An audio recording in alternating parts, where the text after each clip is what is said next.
देखिए class 10th के लिए ये वाला क्वेश्चन इंपॉर्टेंट है, जिसमें कहता है कि एक समकोण त्रिभुज ABC में जिसका कोण B समकोण है, ठीक है, यदि tan A बराबर में 1, तो ये इतना हमें सत्यापित करना है, ठीक है। एक समकोण त्रिभुज है, ठीक, जिसका कोण B आपका समकोण है, तो इसका नाम A देते हैं, और ये आपका समकोण मतलब 90 डिग्री का, तो ये इसका नाम B देते हैं, और ये हो जाएगा C, ठीक है। अब इसके बाद से कह रहे हैं कि tan A बराबर में 1 है, तो इसमें देखिए tan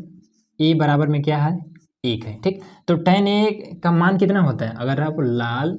बटे में के से आप निकालेंगे तो लास्ट वाला आपका tan होता है, तो लंब बटे में आधार होता है, तो यहाँ लिख देंगे कि tan A बराबर में आपका हो जाएगा लंब बटे में आधार, और इसका मान कितना है, बराबर में 1 है, ठीक है। तो यहाँ पर लंब कौन है, तो लंब ये होता है, आधार ये होता है, ठीक है। तो ये आपका लंब हो जाएगा, ये वाला आपका आधार हो जाएगा, दोनों का मान एक ही है। कर्ण कितना होगा, तो कर्ण बराबर फॉर्मूला होता है कि लंब का स्क्वायर प्लस में आधार का स्क्वायर,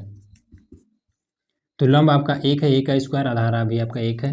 तो ये हो जाएगा √2, तो इसका मान हो जाएगा √2, ठीक। अब इसका मान साइन और कॉस का मान निकाल लेते हैं हम, तो देखिए साइन A बराबर में आपका कितना हो जाएगा, तो A आपका ये है, ठीक है। अब इसके सामने वाला ये होता है लंब, ठीक है, A के लिए, थीटा के लिए नहीं, A के लिए, इसके सामने वाला होता है लंब, और इसमें क्या होता है, लंब बटे में कर्ण होता है, ठीक है, और कर्ण आपका ये हमेशा फिक्स रहता है, तो A का लंब ये हो जाएगा और कर्ण आपका ये हो जाएगा, तो लंब है आपका कितना है, 1 है, कर्ण आपका कितना है, तो √2 है। कॉस A बराबर में, तो कॉस A बराबर में कितना हो जाएगा, तो बीच वाला होता है आधार बटे में कर्ण, तो A का आधार कौन है, तो ये हो जाएगा आधार, ठीक है, कर्ण आपका ये फिक्स रहेगा, तो आधार है आपका 1, कर्ण है आपका √2। अब इन सभी मान को उठा करके यहाँ रख देंगे और आपका आंसर आ जाएगा। देखिए तो यहाँ पर हो जाएगा 2, और साइन A का मान 1 बटे में √2 गुणे में कॉस A का मान 1 बटे में √2, और बराबर में है आपका 1। यही चीज़ हमें सिद्ध करना है इसको हल करके, तो √2 गुणे √2 कितना हो जाएगा, पहले 1 गुणे 1 तो आपका 1 हो जाएगा, और गुणे में ये वाला आपका 2